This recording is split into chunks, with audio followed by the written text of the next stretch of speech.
Hi friend, আশা করি তোমরা সবাই ভালো আছো। স্টাডি ইংলিশ চ্যানেলে তোমাদের স্বাগত জানাই। আজকে আমরা আলোচনা করব প্রেজেন্ট পারফেক্ট টেন্সের উপর ভয়েস চেঞ্জ নিয়ে। দেখো এখানে কিছু এক্সাম্পল হিসেবে করে দেওয়া আছে। দেখো, আই হ্যাভ বট এ বুক। এখানে অবজেক্ট কোনটি? এ বুক। তাহলে আমরা ভয়েস চেঞ্জের নিয়ম অনুযায়ী প্রথমে কাকে আনতে হয়? অবজেক্টকে। কী আছে? এ বুক।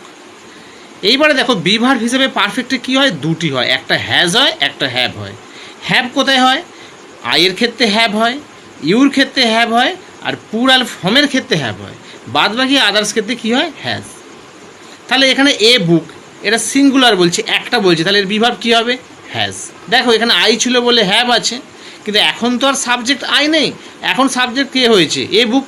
তাই এ বুকের সঙ্গে হ্যাজ। পারফেক্ট টেন্সের ক্ষেত্রে হ্যাজ থাকলে আমাকে কোন শব্দটা আনতে হবে? বিন আনতে হবে। তারপরে কি বসবে? ভার্ব। এইবার পারফেক্টে বট অর্থাৎ ভার্বটি পিপিতেই দেওয়া থাকবে, অর্থাৎ পাস্ট পার্টিসিপেলেই দেওয়া থাকবে, আমাকে নিজেকে কিছু করতে হবে না, যেটা আছে সেটাই বসানো থাকবে। বাই বট বট। এরপর কি আছে? বাই আর আই থেকে কি হয়? মি। নেক্সট দেখো কি আছে? He has invited me. এখানে অবজেক্ট কোনটি? মি। তাহলে মি এর যে অবজেক্ট, এর সাবজেক্টটা কী থেকে এসেছে? আই। তাহলে কি করেছে? আই। আয়ের সঙ্গে বি ভার্ব হিসাবে কী বসে? হ্যাভ। তারপরে পারফেক্ট টেন্সের জন্য কী আনতে হবে? বিন। আর ভার্বটি কী বলেছি? কোনো চেঞ্জ হবে না, ইনভাইটেডই হবে। বাই আর হি থেকে him. They have called you. তাহলে এখানে ইউকে প্রথমে আনতে হবে। ইউ। ইউর সঙ্গে বি ভার্ব হিসেবে পারফেক্ট টেন্সে কী হয়? হ্যাভ। হ্যাভের জন্য এখানে কী আসবে? বিন। ভার্ব যেটি আছে সেটি বসে যাবে। তারপরে বাই, দে থেকে কী হবে? দেম। ক্লিয়ার? আশা করি বোঝা যাচ্ছে। দে হ্যাভ প্ল্যান্ড ইট। এখানে অবজেক্ট কোনটি? ইট। তাহলে ইটটা প্রথমে আনবো। ইট মানে ইহা, অর্থাৎ কী বোঝে? এটা সিঙ্গুলার, তাহলে কী হবে? হ্যাজ। তারপরে কি আসবে পারফেক্ট টেন্সের জন্য? বিন। ভার্বের কোনো চেঞ্জ হবে না, কারণ এটা ভার্বটা দেয়াই থাকে পাস্ট পার্টিসিপেল রূপে, প্ল্যান্ট। তারপরে কি আসবে? বাই আর দে থেকে দেম। নেক্সট চলো দেখা যাক। She has plucked the flowers. এখানে অবজেক্ট দ্য ফ্লাওয়ার্স, এখানে এস। ফ্লাওয়ার্স মানে কি? অনেকগুলি ফুল, তাহলে প্লুরাল ফর্মে দেওয়া আছে। তাহলে সেক্ষেত্রে একটু আগেই বললাম যে হ্যাভ কোথায় হয়? আয়ের ক্ষেত্রে, ইউর ক্ষেত্রে, আর প্লুরাল ফর্মের ক্ষেত্রে, অর্থাৎ অনেকগুলি বোঝালে। তাহলে এক্ষেত্রে ফ্লাওয়ার্সের সঙ্গে কী হবে? হ্যাভ। তারপরে কি আছে? বিন। প্ল্যাক থেকে প্ল্যাকড হবে। তারপরে বাই আর সি এর অবজেক্ট কি? হার। চলো নেক্সট দেখা যাক।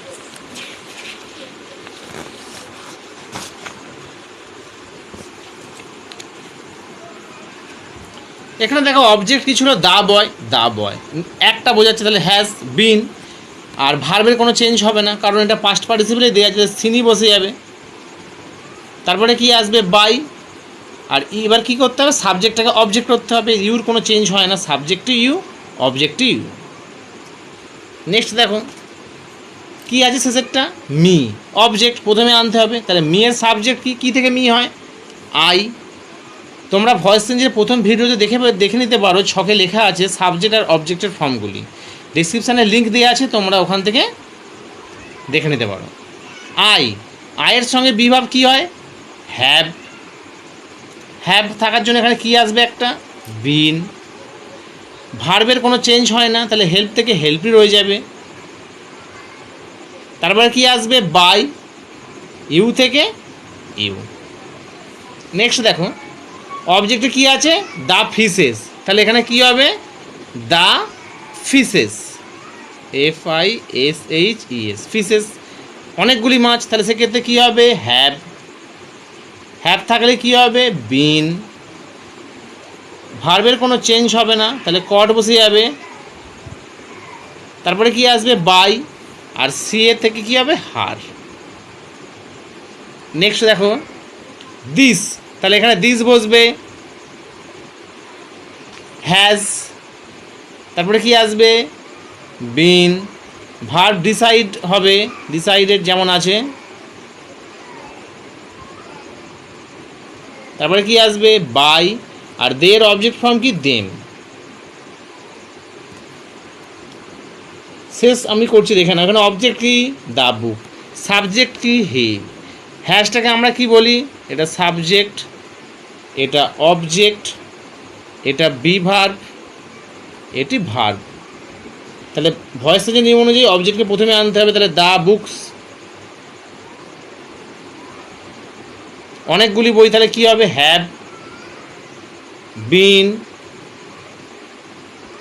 ভার্বের চেঞ্জ হবে না, বাই, হি থেকে হিম। আশা করি তোমরা বুঝতে পারছো। যদি কোনো অসুবিধা হয় তাহলে অবশ্যই কমেন্ট বক্সে গিয়ে আমাকে জানাবে। এইবার দেখো তোমাদের আমি ওই ভার্বের যে 3টি ফর্ম, সেই ফর্ম আমি কিছু দেখিয়ে দিচ্ছি, এর মধ্যেই ভয়েস চেঞ্জ মোটামুটি এসে যাবে, দেখে নাও। এখানে দেখো লেখা আছে ভার্বের 3টি ফর্ম, দেখো আক্স থেকে আক্সড আক্সড, দেখে নাও, ওই ভিডিওতে সব দেওয়া আছে, তোমরা এইগুলো খাতায় তুলে নেবে। এগুলো করলেই মোটামুটি তোমাদের পরীক্ষায় কমন এসে যাবে।